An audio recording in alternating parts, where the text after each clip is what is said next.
So continuing from our last video, if you've not already saved your information, let's do that. And first we'll do so by going to File, Save All. This time we're not just saving the index page, we're saving all files related to that index page. So when we do, you'll see that the boilerplate CSS and the layout CSS have all been saved.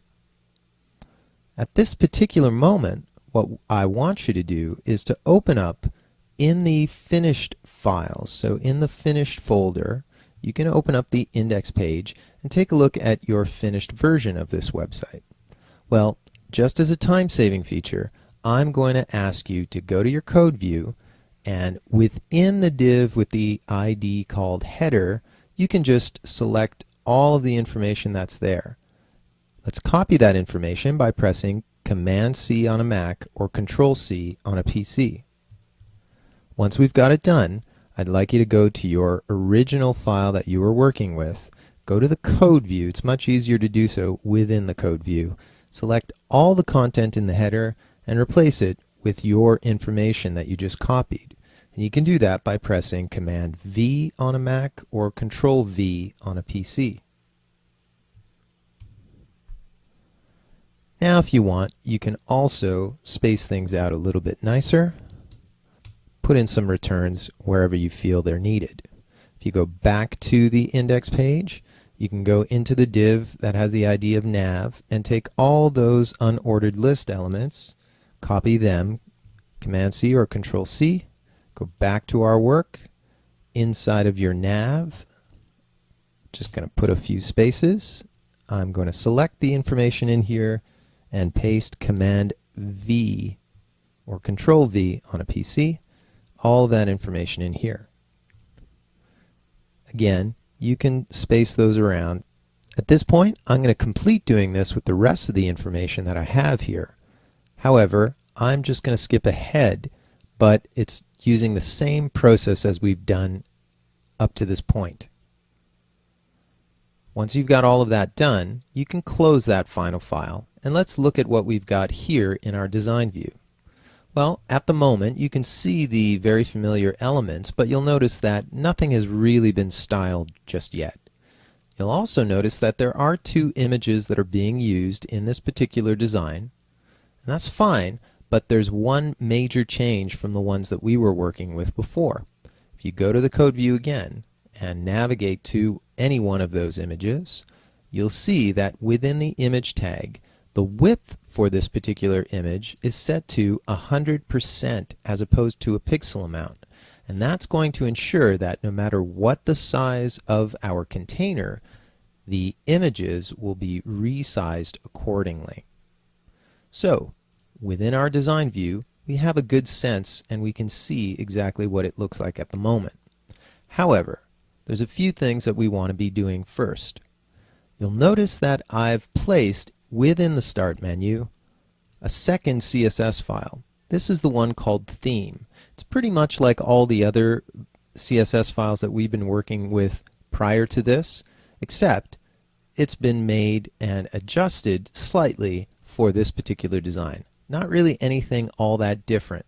So rather than go through that entire process again, I'll just ask you to go to your CSS styles, here where it says All. You can see that we have a few things. There's the boilerplate, there's the layout.css, and we're going to attach yet another file, the theme.css file. So click on this little icon, which looks like a chain link, to create our link. We're going to browse in the Start menu to the CSS folder, and we'll choose Theme. Once we do that, you can click OK. And now you'll see the much more familiar theme that we are accustomed to working with. Alright, so that's pretty simple, and again, we've covered a lot of this information in previous videos, so there's no need to really repeat how to build the nav and other elements. However, let's go through what this looks like in the different views. So on the desktop, we've seen that we have our elements floating the way we want them to and looking pretty good. But now I'd like you to click on tablet size. And in the tablet size, you can see that it's reverted this particular div to only being one div in one column and separated the other information.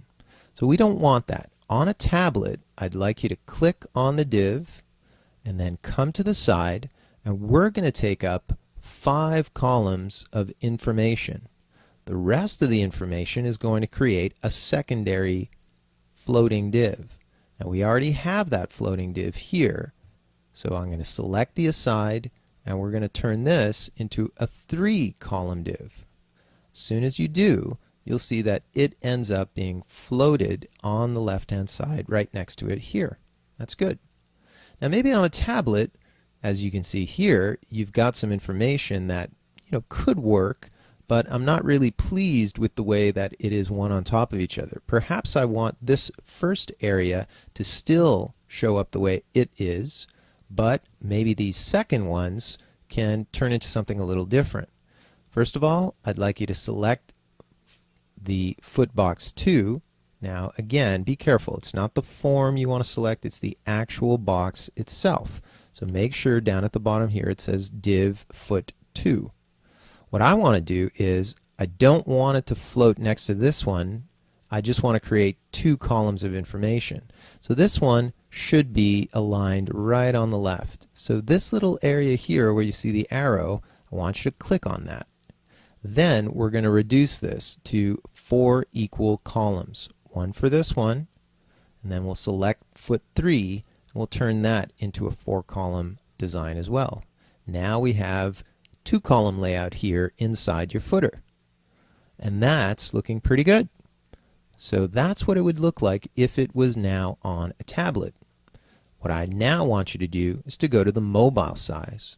And on the mobile size, you can see that all the elements are kind of squeezed in again. We only have 5 columns that we're dealing with. I'm fairly pleased with the way things are looking with regards to this.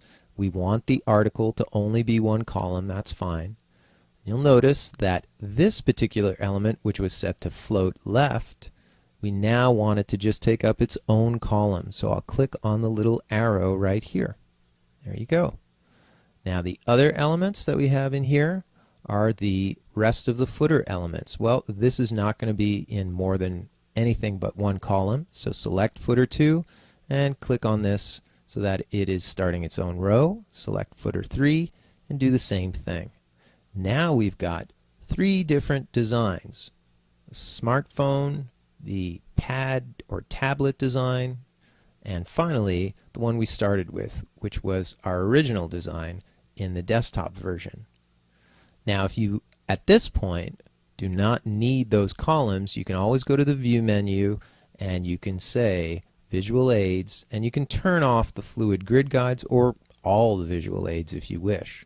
Now as you can see, if you go to the live view, you've got your information all in place here. At this point, you've got a nice indication of exactly how these things are going to look on different platforms. So in different environments, we now have the ability to see what this looks like. Let's File, Save All, and you'll see now that not only is there a boilerplate CSS and a layout CSS, there's also this theme CSS.